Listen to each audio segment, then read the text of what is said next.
I got started in February of 2011. I was a senior in college at Central Michigan University.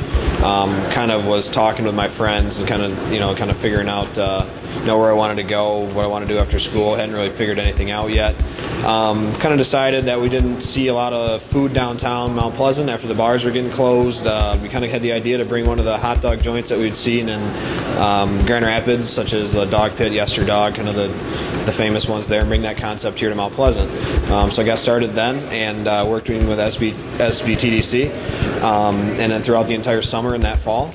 And then we eventually opened the doors in August of 2012. When we first started talking about the idea just amongst my family about opening a place called Dog Central or Hot Dog Joint Mount Pleasant, my dad was working with SCORE in Grand Rapids, and he had talked to some people there about my son has an idea and this and that, and somebody had mentioned him, the SBTDC. So at that point, my dad actually came up here with me. I was still in school at the time. Came up here to visit me. We went to the SBTDC and just sat down and talked and kind of told them what our idea was, and they basically said, yeah, here's what we do. You came to the right place. And from then, now the rest is history.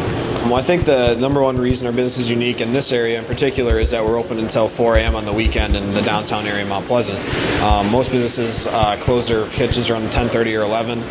So it's kind of one of our initial competitive advantages that I saw to bring this concept here to Mount Pleasant was the fact that there's nothing open late. Then we're kind of doing a lot of unique things with our hot dogs in general. We have kind of really unique topping ideas. We usually have around 42 to 45 toppings at any given time. And people can kind of get creative in that way with what they're eating with something that's kind of familiar in a hot dog, and then they can kind of throw some unique things on top. SBTDC has been instrumental since the very beginning for me because, obviously I had very limited experience opening anything. I'd worked in restaurants, I'd worked in, fast service kind of stuff, but I had never been on the, business side of it strictly. So I came in and sat down with Tony Fox, and we kind of told him what was going to happen, and he was just immediately excited about the idea, knew that it was going to be successful, right behind me the whole way, and that was nice to see right from the beginning that somebody had, just besides me, had confidence in my idea.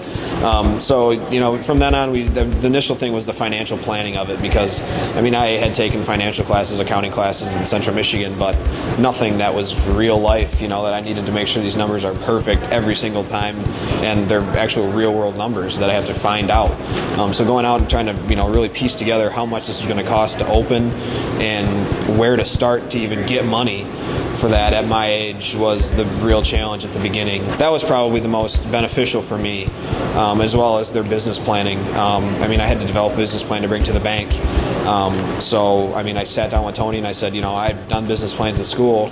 How do you recommend I do this just based on just trying to get money? I'm not trying to impress anybody else besides a banker looking at this that I need money to do this right now. And we sat down and we just made this thing, perfect, that we could make sure that somebody says, yeah, this is going to work. Even if they do half of what they're saying they're going to do, they're going to be profitable. So that gave us a little bit of backbone to be able to sit down in front of a bank and say, hey, let's do this. The minute we opened the doors, our sales were way more than what we had projected with SBTDC. About the only thing that we projected wrong at the SBTDC was our sales number, because it was so much higher.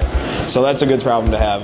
In the beginning, when I first thought about the whole concept, my dad told me about this free business planning, I'm thinking to myself, all right, what's going on? Are they going to have a stake, or are they going to have people that want to invest and I have to give, whatever. That's not the route I wanted to go. But then I was, opened my eyes to see that this really was just great business planning and help from people who, really want to see you be successful. So I would definitely recommend using SBTDC.